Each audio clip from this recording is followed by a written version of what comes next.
Que vamos a hablar de este tema, altercando con Dios. Que hoy la gente en general pelea con Dios, pelea y le están echando la culpa a Dios de todo. Hoy la gente pelea y le echa la culpa a Dios. Y vamos a ir a Jeremías. Mire usted, este mensaje es muy importante que lo aprendamos.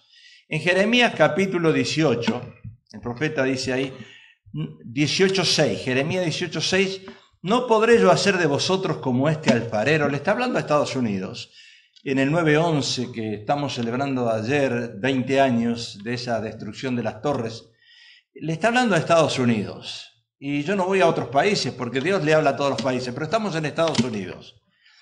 No podré yo hacer de vosotros como este alfarero, casa de Israel, dice Jehová. He aquí que como el barro en las manos del alfarero, así sois vosotros en mi mano, oh casa de Israel. Y ahí agregué un versículo porque va en connotación con el tema, que va a ser muy importante, muy interesante que lo aprendamos. Pablo le dice a Timoteo, 1 Timoteo 3:5, pues el que no sabe gobernar su propia casa, ¿cómo cuidará de la iglesia de Dios? ¿Cómo cuidará? Entonces, ¿por qué hay relación de un tema al otro? Estamos hablando en connotación en estas últimas semanas, hablando del Antiguo Testamento y del Nuevo, y cómo nos los liga Dios, el Antiguo y el Nuevo. Ahora, si usted ve hoy el contexto político, la verdad es un contexto político que alterca con Dios, que pelea con Dios. Hoy tenemos una política sucia, podríamos decir. Todo el mundo está enojado, pero lo que es la política... Ahora, yo sé que es muy cierto que el Evangelio no debe interferir con la política, y yo no soy un pastor que me gusta predicar mucho la política, pero también es muy cierto que al escuchar a los políticos, especialmente en la última preelección que hubo antes de este presidente subir, ahí vieron ustedes en la foto, yo lo puse ahí para que ustedes lo vean en la foto, 2, 4, 6, 7 postulantes a presidente. Y cuando yo escuché esto, que fue hace un poquito antes de asumir el presidente nuevo, lo único que hacían es altercar con Dios. Estamos hablando de hombres y mujeres que diríamos serían nuestros futuros líderes, que no tienen nada dentro para dar afuera. Y lo único que hacían era altercar con Dios. Entonces, altercar, la palabra altercar, significa discutir dos o más personas. ¿Por qué los matrimonios se pelean? A veces yo traigo connotación de matrimonio. ¿Por qué se pelean? Porque son dos. Porque uno solo, usted no se para delante del espejo y dice, qué feo que soy, ¿verdad? Y se pelea usted mismo, ¿o sí? ¿Usted es paranoico? Se para delante del espejo y empieza, qué feo que soy, yo no sé por qué nací, y se empieza a pelear usted. No. Entonces, dos se necesita, esposo y esposa para pelear. Porque si no, no hay pelea, ¿verdad? Altercar significa disputar, discutir, debatir, en una forma acalorada, polemizar, trabar polémica, eso significa altercar. Ahora, de esta manera, altercar nosotros es usada, como dije antes, en muchos hogares, que le echan la culpa a Dios por la situación de hoy en día. Fíjese que cualquier cosa que pasa, le echan la culpa a Dios. El COVID de ahora, Dios es culpable. El cáncer de antes, se morían todos de cáncer, Dios es culpable. Si no tenemos trabajo, Dios es culpable. Si hay divorcio, Dios es culpable. Y usted se pregunta, ¿Dios es culpable?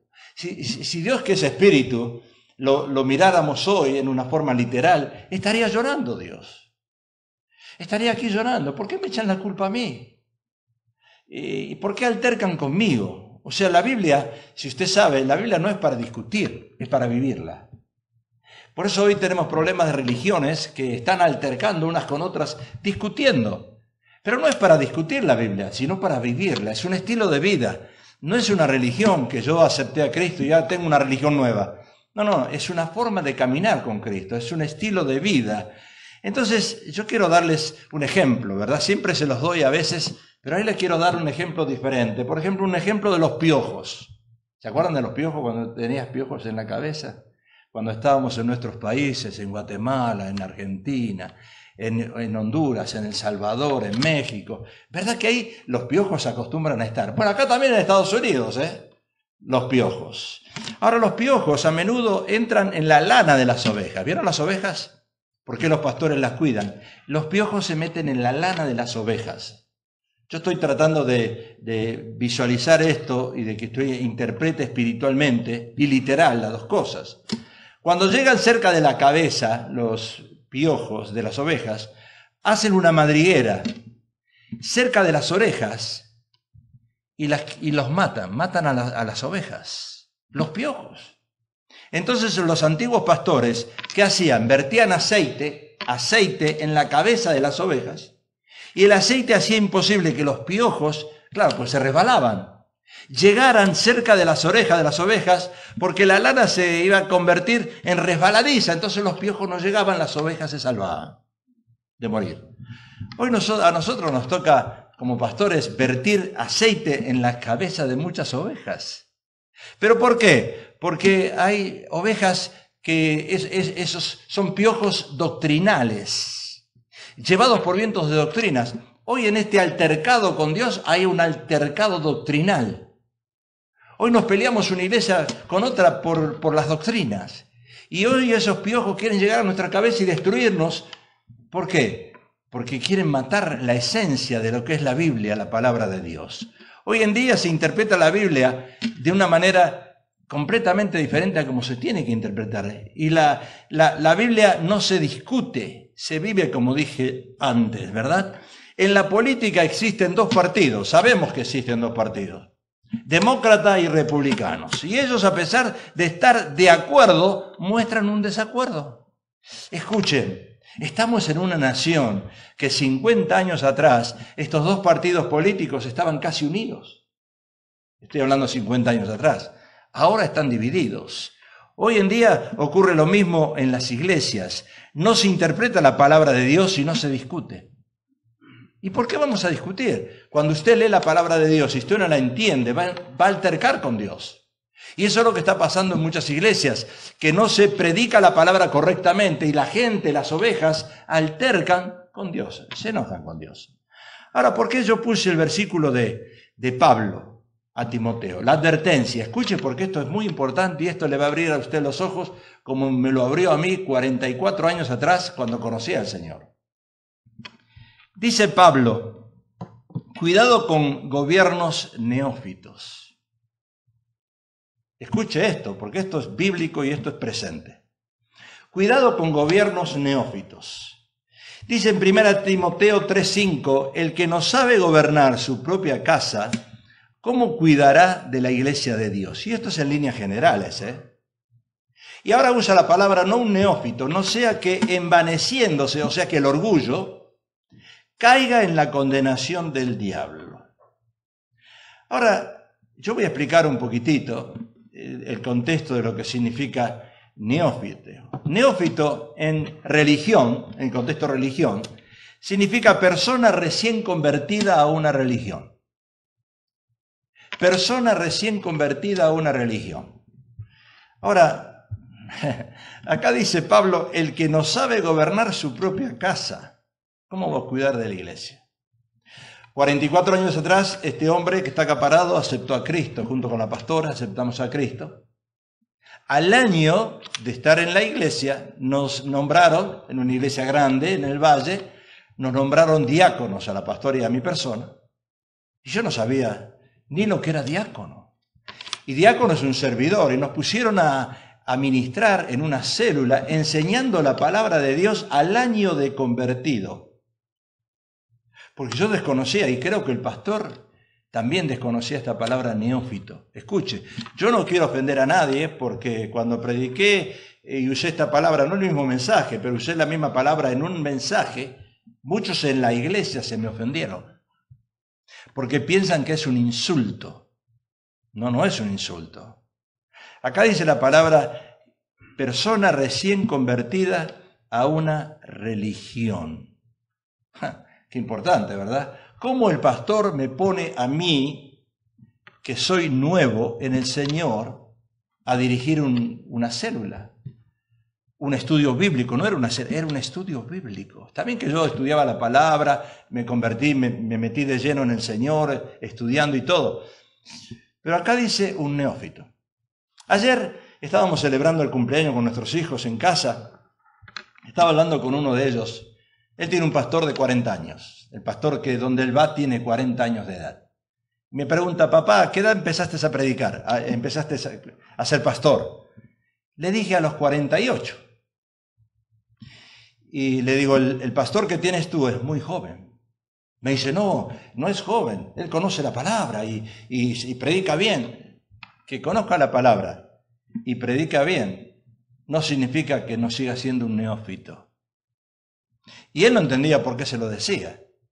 ¿Cómo le voy a decir a un pastor que está a cargo de una iglesia, tiene 40 años, predica la palabra? No, yo voy a la Biblia. ¿Usted ha visto algún presidente successful, o sea, en victoria a los 40 años? Cuando los presidentes tienen 70, algunos los eligen como el de este, 78, ¿verdad? Y por ahí andan los presidentes, la edad de los presidentes. ¿Por qué? Ya lo hemos predicado en el mensaje pasado, que la madurez es muy importante. Entonces yo le estaba diciendo a mi hijo, digo, mira, 40 años, mi hijo tiene 50. Estar en una iglesia donde él tiene 50 y el pastor 40, yo creo que es difícil. Inclusive siempre se ha tratado no de echarle la culpa a un pastor joven, sino de entender que en un pastor joven no hay tanta madurez como en un pastor ya adulto. No hay madurez.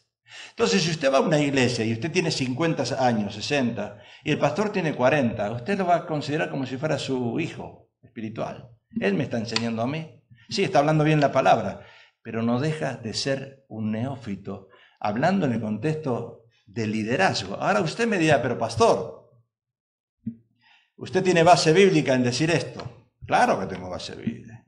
Acá dice el que no sabe gobernar su propia casa. Acá me meto en problemas. Nosotros tenemos 52 años de matrimonio. Y usted me dirá, pastor, ¿usted supo gobernar bien su casa en todos estos años? Bueno, por lo menos hasta ahora no me he divorciado. Es una señal, ¿eh? Es la primer señal. Escuche, porque hay pastores que se divorciaron 3 veces. Ahora, si usted me dice un pastor se divorció 3 veces y sigue pastoreando, y dice Pablo, el que no sabe gobernar su propia casa, porque ahí empieza el termómetro, ¿eh? Ahí empieza Dios a mirar el hogar de uno. Cuidado, no es fácil pararse acá. Acá cualquiera se puede parar. Pero viene ahora el termómetro.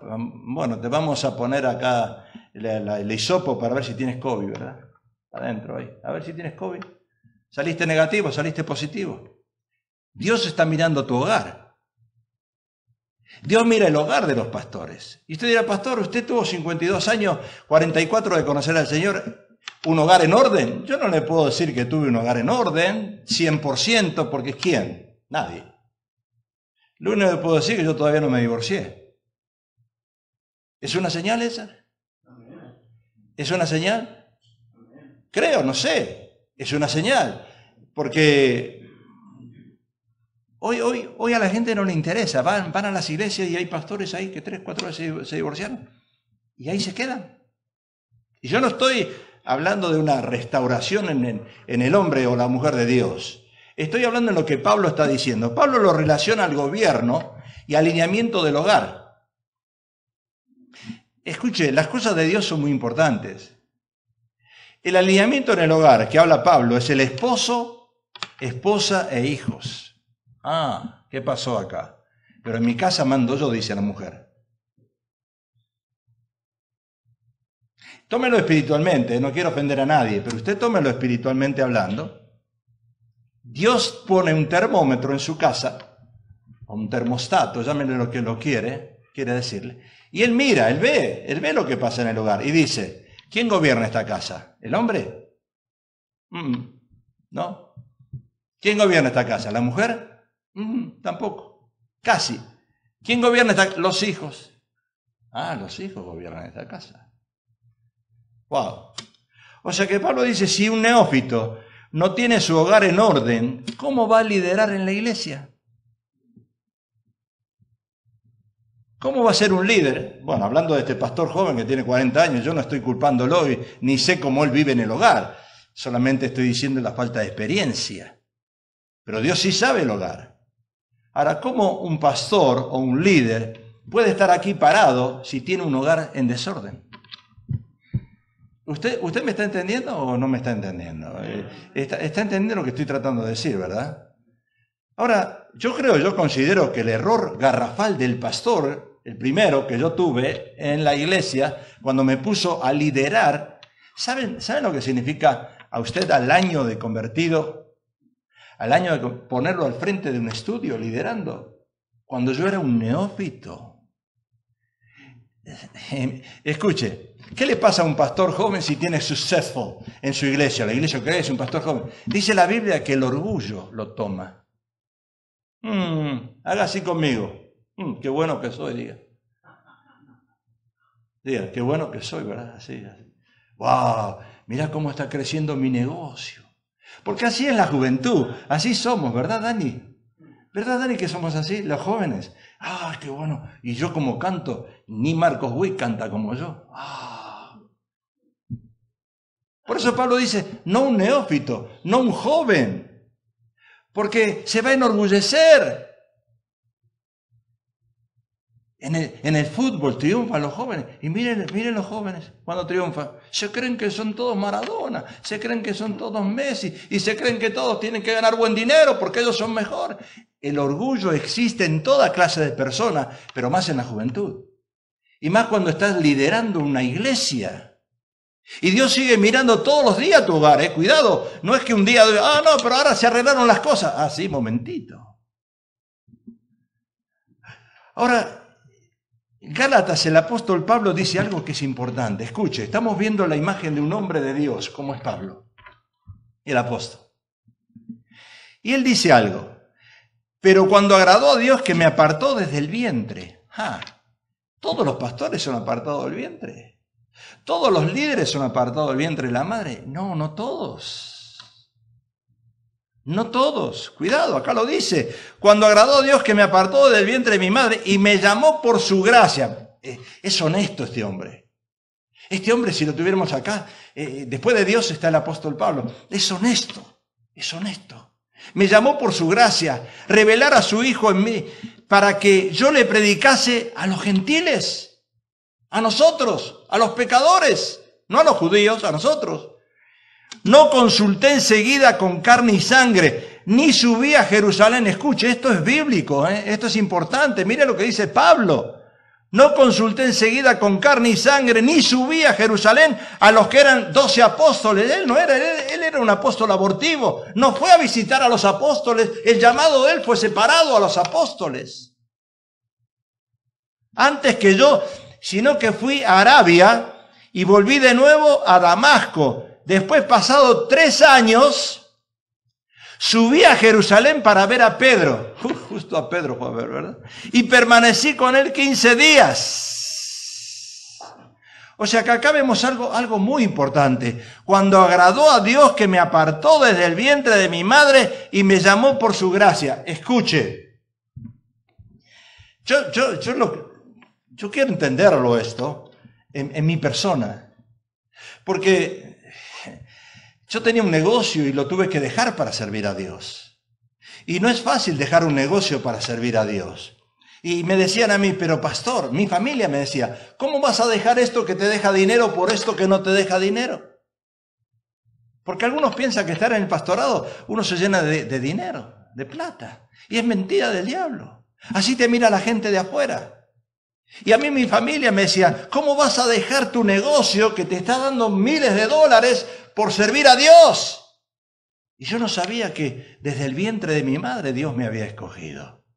Hay algo fuerte que uno siente en las entrañas, que uno siente que Dios te llama y que no te importa todo, no te importa el oro del mundo, no te importa dónde vives, no te importa nada, con tal de servir a Dios. Y tienes que tener una ayuda idónea, no demonia, para que te aguantes 52 años. Escuche, el que no sabe gobernar su casa. Porque si tú no tienes una esposa que te acompañe 52 años y 44 años en el matrimonio, es fácil decir, yo como pastor subo acá y voy a presentar a mi secretaria. Subo como pastor acá y digo, voy a presentar a las líderes de dama. Subo como pastor acá y digo, ¿y mi esposa dónde está? Y algunos se preguntan, ¿y dónde está la esposa del pastor?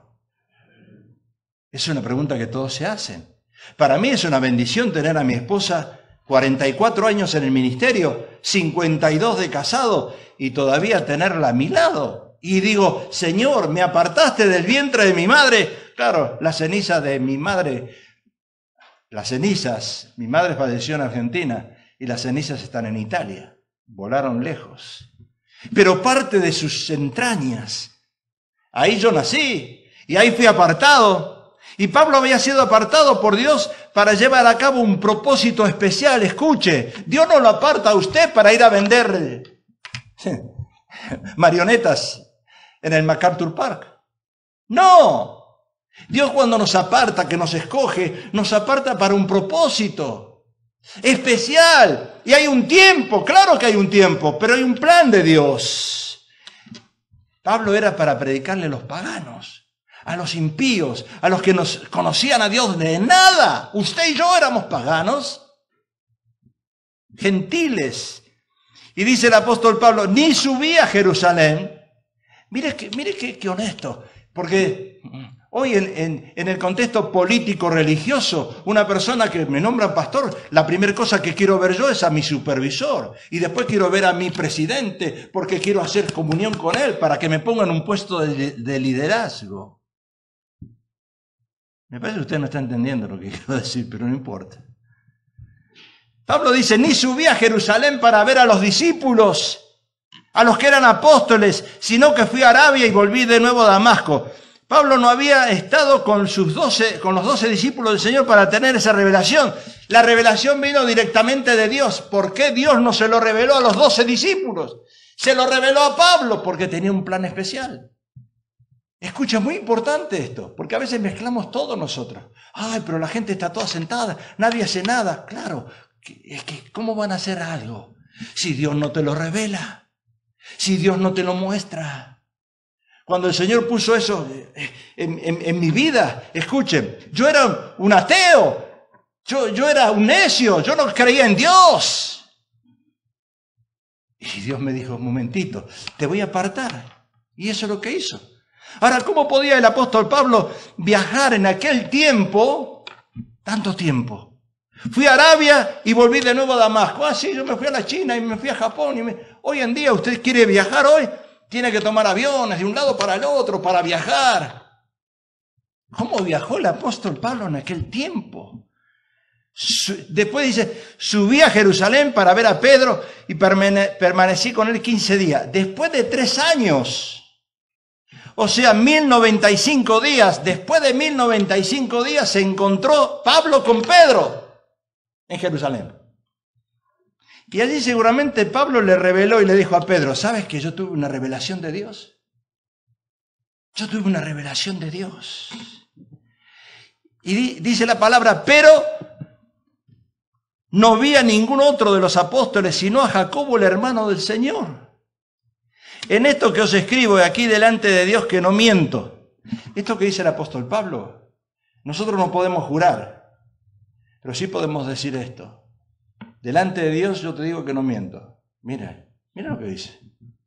Después fui a las regiones de Siria y de Cilicia. ¿Cómo viajaba el apóstol Pablo? Es que la iglesia le había comprado un Mercedes-Benz, como algunos hermanos que tienen Mercedes-Benz, y parece que teniendo un Mercedes-Benz uno tiene dinero. Y a lo mejor no tienen nada. Pero ahí está, ¿cómo viajaba? Fui a las regiones de Siria, de Cilicia, y no era conocido.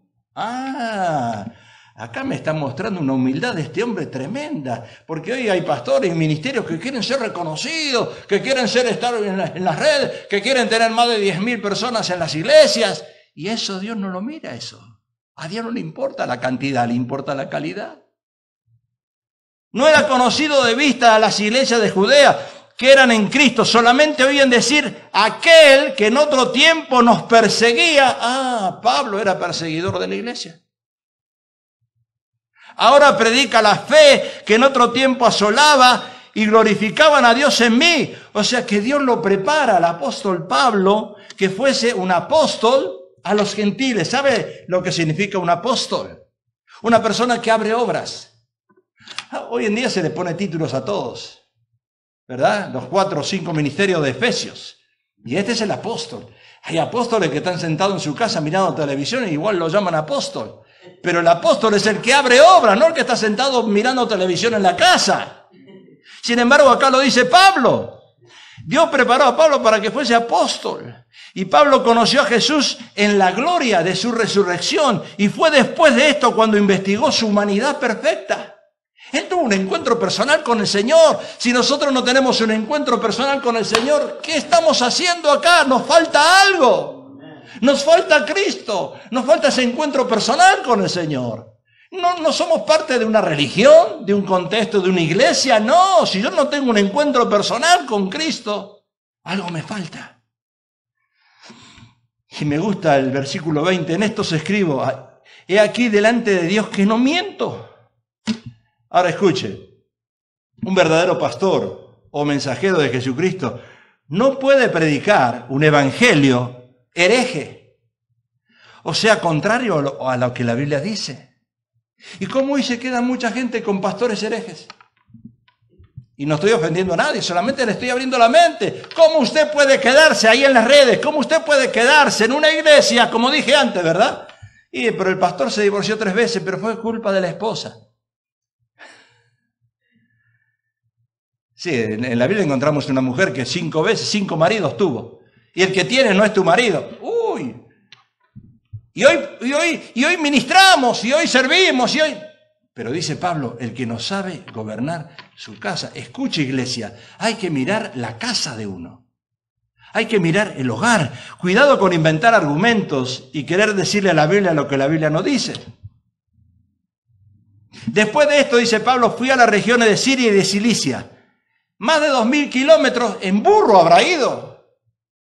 1200 millas. Pablo se trasladaba de un lado al otro. 1200 millas. ¿Cómo hacía el apóstol Pablo a moverse? Si me dicen a mi pastor, quiero ir a predicar a San Francisco, no, allá no voy. Quiero ir a predicar a Las Vegas, no, allá no voy porque está muy lejos. 1200 millas. Casi la misma distancia de Los Ángeles a Texas.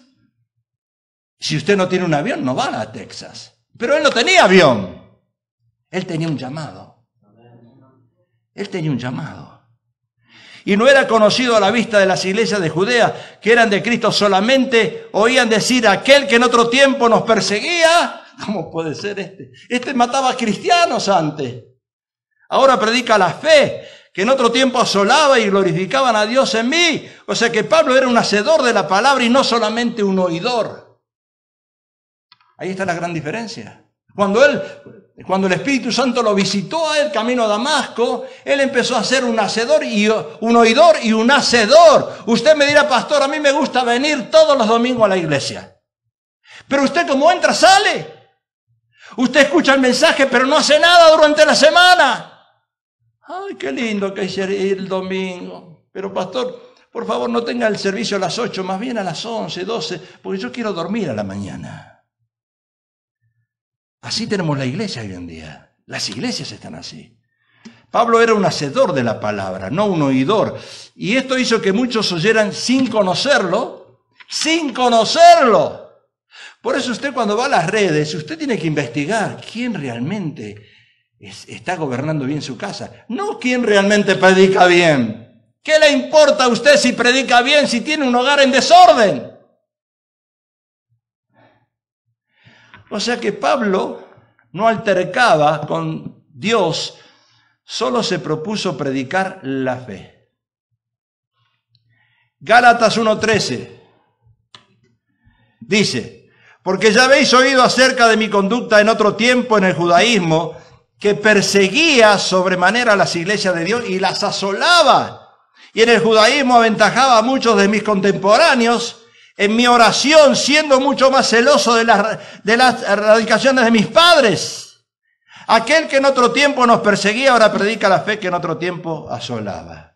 Un perseguidor de la iglesia es una persona que alterca con Dios. Mire, escuche, yo le voy a decir algo. Y a las redes. Hoy no estamos para cambiarnos de iglesia en iglesia, en iglesia, en iglesia, en iglesia. Usted no alterca con el pastor. Usted alterca con Dios. Escuche lo que le estoy diciendo. Usted no alterca con el pastor.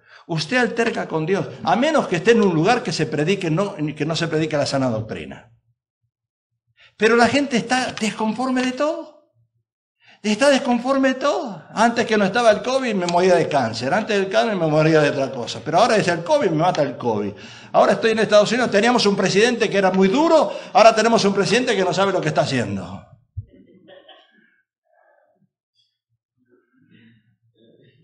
Teníamos un gobernador en California que lo votamos todos porque era liberal. Y ahora no quiero que sea liberal y ahora quiero que sea conservador y lo vamos a echar. La gente alterca. Y así le pasan a muchos con muchos pastores. Este pastor no sirve. Este no sirve. Este no sirve. No, no es el pastor. Es que usted está altercando con Dios. Un perseguidor de la iglesia es una persona que alterca con Dios. O sea que una verdadera conversión es aquella que el discípulo no alterca con el Señor, sino que lo obedece. ¡Ja! Y en el judaísmo, dice Pablo, aventajaba a muchos de mis contemporáneos. Fue elegido apóstol a los gentiles, mezclado con el judaísmo. Él era superior. Él sabía más que los mismos judíos. Pablo sabía más. Ahora usted me dirá, yo he escuchado mucho de esto, ¿verdad? Que los diplomas adquiridos son importantes porque muestran la sabiduría de Dios en la persona. Y un error ahí es persona. ¿Sabe? Sí, la pastora y yo tenemos muchos diplomas, adquiridos en 44 años. El apóstol Pablo tenía muchos diplomas. Y algunos dicen, no, pero no es tan importante los diplomas. Sí son importantes. Sí son importantes. Escuche. Usted no está metido en una iglesia donde el pastor o la pastora no saben nada. Inventan cosas. No, un momentito. ¿Qué está diciendo el pastor? Mire, le voy a mostrar con la Biblia. Usted todo lo tiene que comprobar con la Biblia. Filipenses 3:4 dice, aunque yo tengo también de qué confiar en la carne, si alguno piensa que tiene de qué confiar en la carne, yo más, dice Pablo.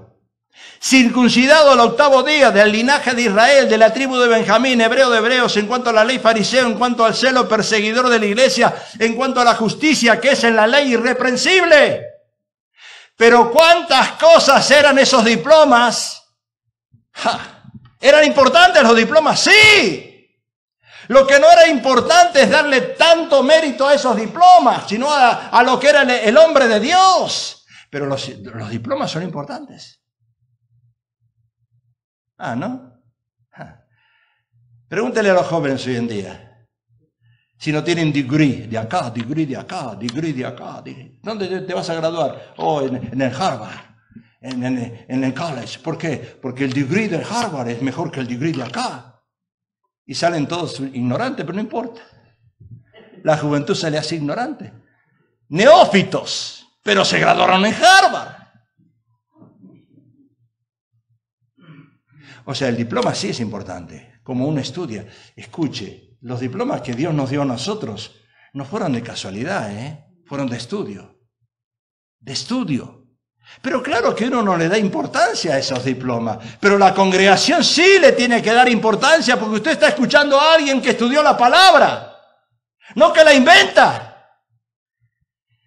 Es importante el estudio y los degree que un estudiante obtiene. Claro, acá la juventud en Estados Unidos, todos se mueven por degree. Usted va a buscar trabajo y le dicen, ¿qué degree tienes?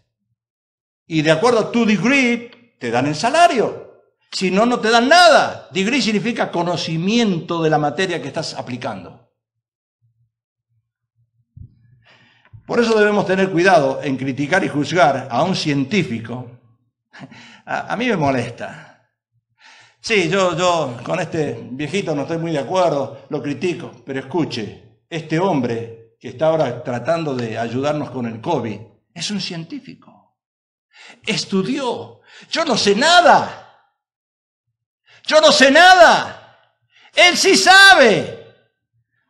Escuche, usted se está poniendo a la par de una persona que sabe, de un científico, de alguien que estudió.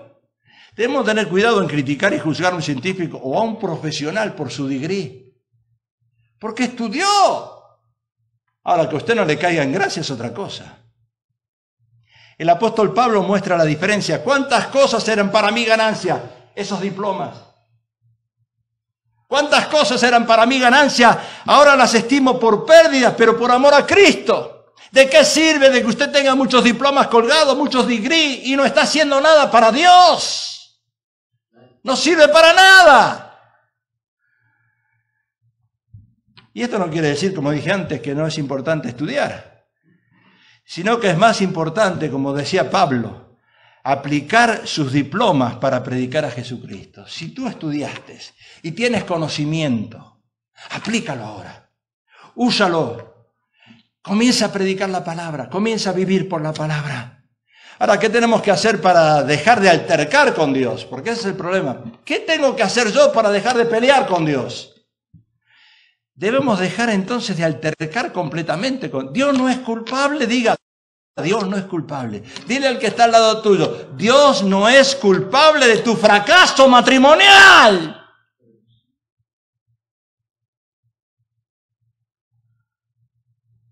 Dios no es culpable de que perdiste el trabajo porque no eres capacitado. Escuche. Yo sí voy a tomar un empleado a trabajar. Yo he tomado bastantes. Estuve al frente de un negocio por muchos años. No voy a tomar a trabajar a una persona no capacitada. Me tengo que capacitar. Acá venimos de nuestros países corriendo de allá, de los países latinos. Venimos a Estados Unidos sin capacidad, sin conocimiento, sin profesión. Y queremos que acá nos alimenten gratis. Estoy diciendo algo fuerte, ¿verdad? No te enojes conmigo, enójate con Dios. Así es. Debemos dejar de altercar con Dios. Jeremías 18:6, ¿no podré yo hacer de vosotros como este alfarero? Y este es un mensaje para nosotros hoy. Oh casa de Israel, oh casa de majestad, miembros de majestad, asistente de majestad, ministerio Shekinah. Dice Jehová, he aquí que como el barro en la mano del alfarero, así sois vosotros en mi mano, oh casa de Israel. Dice la Biblia que nosotros somos barro en las manos de Él. ¿Cómo le vamos a decir a Él las cosas? Él es Dios. Me molesta a mí escuchar críticas y enojos, y estamos enojándonos con Dios, no con el hombre, no con el pastor, no con la iglesia. Estamos enojados con Dios. Me molesta, porque Dios lo hizo al hombre barro. Somos barro. Y barro equivale a un objeto moldeable. Moldeable. Escuche, la peor cosa que usted puede hacer es tener el viejo evangelio aquí. Ah, pero el viejito en aquella iglesia me enseñó y lo encuadré, lo encajoné, lo bloqueé. Hay muchos cristianos que tienen bloqueos mentales. Dígale a Jesús, en el nombre de Jesús, reprendo todo bloqueo mental. ¿Qué significa? ¿De dónde vienes? ¿A qué iglesia pertenecías? Dile a Jesús, revienta ese bloqueo, échalo de mi vida, abre mi mente, abre tu mente a oír la palabra de Dios. No te quedes en el pasado, no te quedes lo que te enseñó el pastor 50 años atrás, 40 años atrás en iglesias legalistas y bloqueaste tu mente y ahí te encerraste. Si no, dile, Señor, moldéame y úsame. Y deja de altercar con Dios y pide la gracia sobre tu vida. Entonces Jehová Dios formó al hombre del polvo de la tierra y sopló en su nariz aliento de vida, y fue el hombre un ser viviente del barro. O sea, deja de altercar con Dios y pide la gracia sobre tu vida. Dice Pablo en Romanos, mas ante hombre, ¿quién eres tú para que alterques con Dios? ¿Dirá el vaso de barro al que lo formó? ¿Por qué me has hecho alto? ¿Por qué me hiciste bajito? ¿Por qué soy gordito? ¿Por qué estoy flaco? ¿Por qué tengo cáncer? ¿Por qué tengo COVID? ¿Por qué tengo, no sé, artritis? Ay, ¿cómo cuesta levantarse a la mañana con artritis, verdad? ¿Cómo cuesta? A mí me cuesta levantarme con artritis. Me tengo que levantar y moverme un poquito así. Ay, Señor, ayúdame, Señor. Y si no tienes artritis, tienes jaqueca. Y si no tienes jaqueca, tienes dolor de cabeza. Y si no tienes dolor de cabeza, te levantas como el diablo, enojada. Como se levantan algunas mujeres todas las mañanas, enojadas con ellas mismas, ¿vieron? Las mujeres se levantan. ¿Vieron a las mujeres a la mañana cuando se levantan? Parecen todas brujas. Porque están sin pintarse, sin lavarse el cabello, sin arreglarse. Usted la ve, les... Tutankamón dice, ¿qué pasó acá? Salió de la tumba. Esta no es mi esposa. Después cuando se arregla la bella durmiente, bueno, qué bárbaro, ¿verdad? Ya cambia. Una mujer arreglada, ¿cómo cambia? Yo estoy enamorado de mi esposa, ella se arregla todos los días. Ella cuando se va a acostar vestida y arreglada. Y se levanta bien arreglada.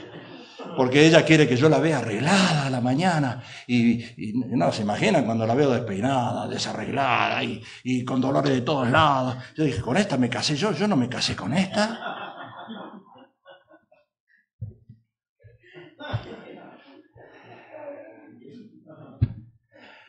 La pregunta es, ¿quién gobierna tu vida? ¿Quién gobierna tu vida? ¿Quién gobierna tu vida? Mire lo que dice Job. Mire lo que dice Job. De barro a hombre, de hombre a polvo. Este Job es tremendo. Este Job es tremendo. Mire lo que dice Job 10:8, Felipe, para ti, Felipe. Job 10:8, siempre me pide, di los textos, diga los textos, pastor. Job 10:8. Tus manos me hicieron, Job, que perdió todo. Lo triste de Job, que perdió la suegra. Nunca le pudo perdonar a Dios la pérdida de la suegra hasta Job. ¿Ustedes no creen que perdió la suegra? No. Bueno, está bien. Búscalo en la Biblia. Tus manos me hicieron y me formaron, y luego te vuelves y me deshaces. ¿Qué pasó? Job era un hombre perfecto, diezmaba todos los domingos, no una vez al año como algunos. Todos los domingos diezmaba. Luego te vuelves y me deshaces. Acuérdate que como a barro me diste forma y en polvo me has de volver. Ay, Señor, yo no te entiendo. Por un tiempo voy a estar acá y después polvo voy a ser. Job lo dice. Y no debemos olvidarnos, queridos hermanos y amigos, que la vida es una rueda. Hoy estás aquí, mañana estás acá. Cuando Job comenzó a pasar tiempo de aflicción y tribulación, ¿qué le pasó a Job? Empezó a altercar con Dios, empezó a quejarse con Dios.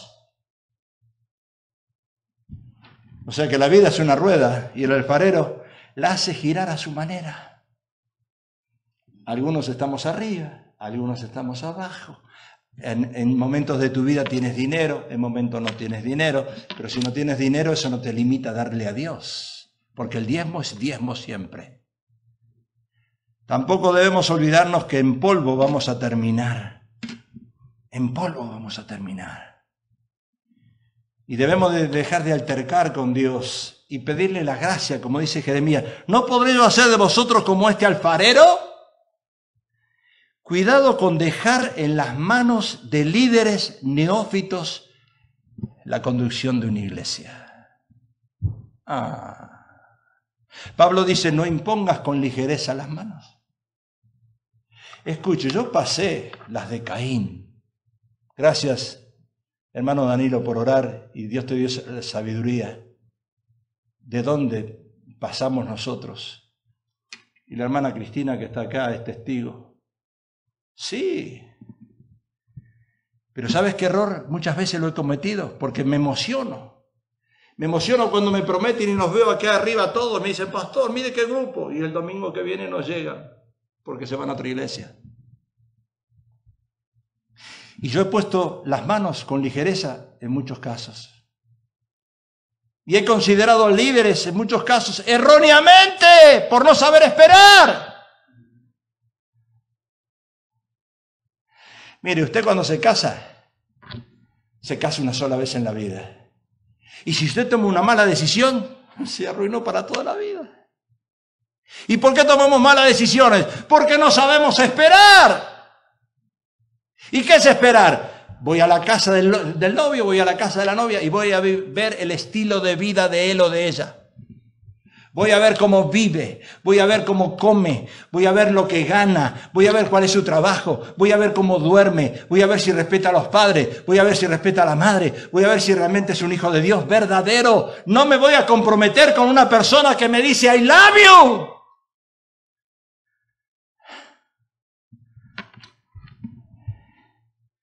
Nosotros estuvimos 2 años de novia. No conocíamos al Señor, pero fue un amor a primera vista. Algo que Dios nos unió, nos juntó. Allá en Argentina, vinimos en diferentes barcos de Italia en el año 1949, en 2 diferentes barcos. Ella venía en uno, yo venía en otro. Teníamos 2 años y medio de edad. Nos conocimos en Argentina cuando teníamos 18 años. Pero algo Dios tenía ahí. Algo Dios tenía, porque mire, si es por pelearnos, no peleamos siempre. Si es por enojarnos, nos enojamos siempre. Si es por tener un matrimonio como todos, es un matrimonio como todos. Pero cuando Dios te tiene agarrado, no te suelta.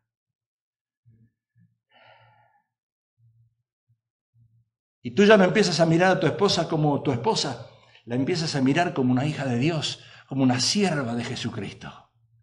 Y así ella tiene que mirar al hombre como un siervo de Jesucristo. Ya no es mi esposo, ahora es un siervo de Jesús. Pablo dice, el que no sabe gobernar su propia casa no califica para ser líder en la iglesia. Yo les dije allá en San Gabriel, no sé si se los dije acá, pero se los voy a decir, les decía a los hermanos, invítenme a su casa, por lo menos a tomar un café. Ustedes también inviten a los pastores a su casa. Acá es fácil, ahora tenemos un convivio. Acá todos decimos aleluya, gloria a Dios. Levantamos las manos, pero invítenme a su casa. Y ustedes me decían, me miraban y me miraban. Yo quiero ser mosca para entrar un día a su hogar. Y me dice, pastor, si usted viene como mosca, yo lo mato.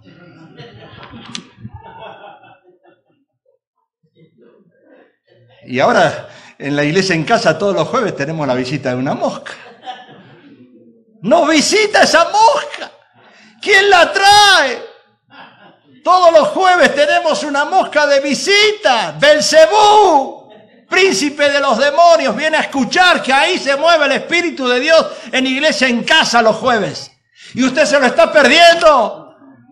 Se está perdiendo los jueves esa bendición. Tiene que llegar los jueves. Porque si entra la mosca, ¿cuánto más el Espíritu Santo tiene que entrar? Denle un aplauso fuerte al Señor. Amén. El hogar es un termómetro. Dios lo tiene 24/7. Y Él te ve cuando te levantas y te enojas. Y Él te ve cuando te peleas. Y Él te ve cuando no lees la Biblia. Y Él te ve cuando no oras. Y Él te ve cuando dejas de asistir. Y Él te ve cuando dejas de diezmar. Y Él te ve. Y como Él te ve, ¿cómo te va a poner como líder? Ay, pastor, pero a mí me gusta orar. Sí, sigue orando. Sigue orando. Ora todo lo que quieras. Pero Dios sigue teniendo el termómetro en tu casa. La oración no llega a la presencia de Dios. Se para. Si tu hogar no está en orden, todo se para. Hoy en día, muchos tratan de cuidar la iglesia de Dios usando fuerza humana. Yo soy uno de esos. Ven, hermano, predica. Ven. En la iglesia en Los Ángeles, discúlpeme que lo diga, fuimos a ministrar. Pastor, tengo un testimonio. Pastor, tengo un canto. Pastor, tengo una... ¿Qué?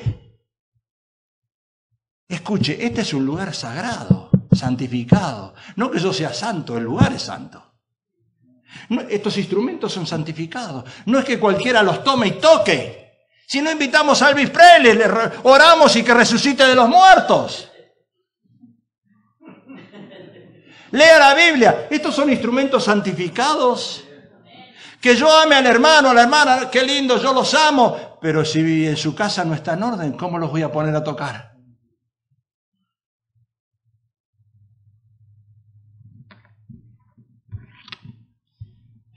¿Sabe? Después de 30 años pastorear aquella iglesia, fue un fracaso en el liderazgo. Un fracaso. Y no quiero que acá se vuelva a repetir lo mismo. Allá fue un fracaso, acá no quiero.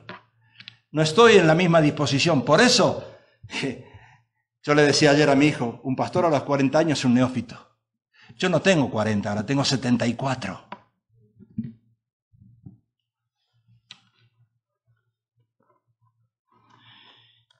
Así se prenden las luces rojas cuando la batería dice, pastor, usted ya predicó más de la hora. Y el hermano no me hace ni seña. Me seña que se me acabó la batería. Pero viste, es lindo tener siempre una mujer de repuesto. Los mormones tienen 7. Y si una te falla, tienes 6. Esa es la religión más favorita de todos, ser mormón. ¿Por qué el hombre dice, tengo 7? How many do you have? Only one. Suficiente hoy en día. Pero hermano, se acaba la batería, se muere. Hasta yo me di cuenta que se me había acabado la batería. Eso quiere decir que ya es la hora, ¿ves? Cierre sus ojos, vamos a orar. Aleluya. Gloria a Dios, te adoramos, Señor. Dejemos de altercar con Dios. Dejemos de altercar con Dios. Pensemos solamente en el hogar, en nuestro hogar. Tenemos ahí centinelas, tenemos ángeles que nos visitan. Tenemos presencia de Dios que nos están mirando. El orgullo debe caer. El orgullo ministerial debe caer. El orgullo en el hogar debe caer. Si Dios no manda nadie en el hogar. No es el hombre la cabeza, no es la mujer la ayuda idónea. Es Dios que tiene que mandar en el hogar. Hoy todos se tienen que sujetar a la palabra de Dios. Necesitamos tener hogares en orden. Necesitamos ordenar nuestro hogar primero porque Dios nos está vigilando. Estados Unidos, escucha lo que Dios te está diciendo. Hoy estamos escogiendo líderes que no saben gobernar esta nación. No la saben gobernar porque para gobernar esta nación se necesita Jesucristo. Para gobernar esta nación se necesita doblar rodillas. No es un hombre que se pare y dé un discurso político. No sirve para nada eso. Políticos, escuchen. Vuelvan a poner la Biblia en el púlpito. Vuelvan a poner la Biblia en las escuelas. Vuelvan a predicar el nombre de Jesús. Vuelvan a predicar la sangre de Jesucristo. El que se humilla, Dios lo levanta. Estados Unidos, ayer no te pasó nada. ¿Sabes por qué? Porque Dios es misericordioso. ¿Sabes qué merecíamos nosotros ayer? Que otras torres cayeran. Que otras torres cayeran. Para que el orgullo en esta nación sea caído, destrozado en el nombre de Jesús. El que se humilla, Dios lo exalta. El que se humilla, Estados Unidos, necesitas humillarte. Necesitas doblar rodillas. Necesitas clamar a Jehová. Clamar a Dios mientras pueda ser hallado. Todavía es el tiempo. No le tengas miedo a los talibanes. Tenle miedo a la cruz de Cristo. Comienza a predicar el evangelio. Políticos que están altercando con Dios empiecen a enfrentar la realidad de su vida. Es tiempo de buscar a Jesús. Es tiempo de buscar a Dios. Hoy es el día aceptable. Hoy es el día de salvación. No dejen de pelearse entre ustedes, demócratas y republicanos. Levanten las manos, imploren. Ayer fue un día de misericordia. Otra torre no cayó. No porque los talibanes no pudieron. Sí podían destrozarla. Sí podían tirarla. Pero estaba Dios. Estaba el Espíritu de Dios que te está dando una oportunidad más, Estados Unidos, para que levantes los ojos al cielo y veas que hay un Dios que te ama. Y veas que hay un Señor. Y veas que hay un Jesucristo que vive. Y todavía está esperando para que te arrepientas. Estados Unidos, dobla tus rodillas a Dios ahora. Dobla tus rodillas ahí en las redes. Los que están cómodos sentados en sus casas, mirando la televisión, mirando un programa en las redes. No, necesitas venir en presencia. Necesitas alabar a Dios. Necesitas buscar de Dios mientras pueda ser hallado. Hoy es el día. Sal de tu casa, sal de esa cueva y ven a buscar a Dios en persona. Da tu cara, da tu cara, da tu cara si quieres que Dios te bendiga. Ven a buscarlo en persona. No te apartes de Dios. No te apartes de Dios. Acércate, acércate, acércate a Jehová. Búscalo mientras Él pueda ser hallado. Cantamos un canto, aleluya. Gloria al nombre de Jesús. Y le damos a Kerwin que venga, Kerwin.